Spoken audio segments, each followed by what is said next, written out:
Welcome. It is now day 14 of National Poetry Month. My friend Maureen, who has been watching these, hi Maureen, used to say that the music of the Moody Blues was like birthday cake.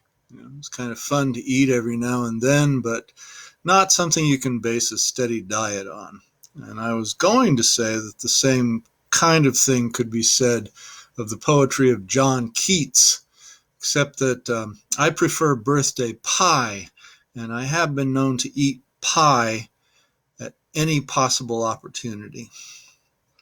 I have often been surprised at the unexpected people who know and love this poem, Ode to a Nightingale.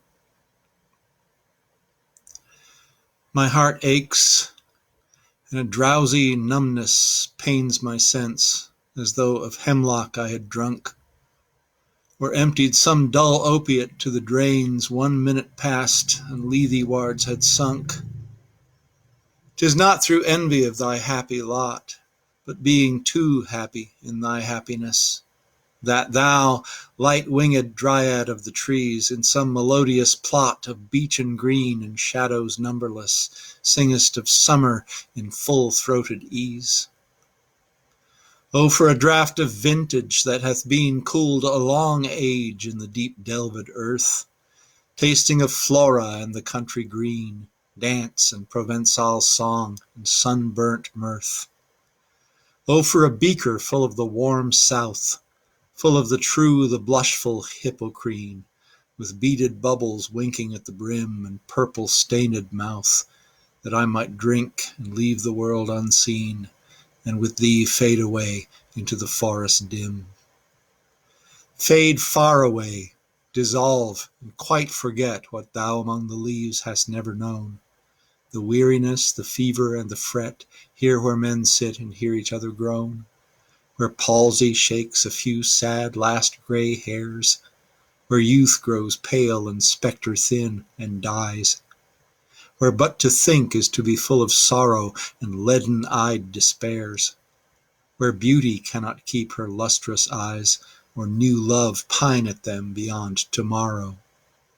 Away, away, for I will fly to thee, not charioted by Bacchus and his pards, but on the viewless wings of poesy, though the dull brain perplexes and retards.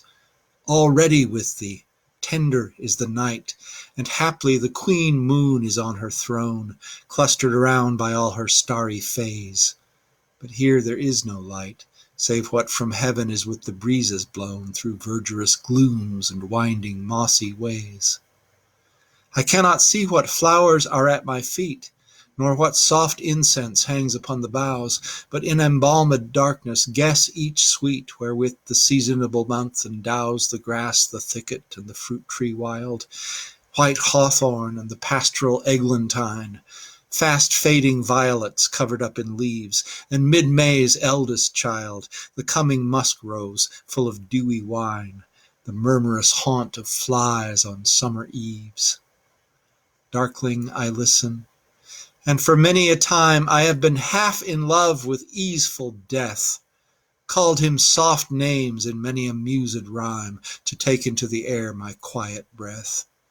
Now more than ever seems it rich to die, to cease upon the midnight with no pain, while thou art pouring forth thy soul abroad in such an ecstasy. Still wouldst thou sing, and I have ears in vain, to thy high requiem become a sod. Thou wast not born for death, immortal bird. No hungry generations tread thee down. The voice I hear this passing night was heard in ancient days by emperor and clown. Perhaps the self-same song that found a path through the sad heart of Ruth, when sick for home she stood in tears amid the alien corn. The same that oft-times hath charmed magic casements, opening on the foam of perilous seas in fairy lands forlorn. Forlorn. The very word is like a bell to toll me back from thee to my sole self. Adieu. The fancy cannot cheat so well as she is famed to do, deceiving elf. Adieu. Adieu. Thy plaintive anthem fades past the near meadows, over the still stream, up the hillside, and now 'tis buried deep in the next valley glades. Was it a vision or a waking dream? Fled is that music. Do I wake or sleep?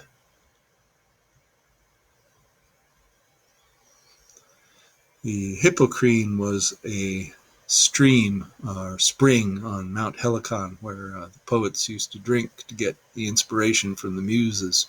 The verse about all the sad gray hairs and the palsy is about a tuberculosis clinic that Keats was familiar with because he was dying of that disease. Sounds kind of familiar for these days of the coronavirus. I'm going to be back tomorrow with a different poem, and I will see you then. Be well.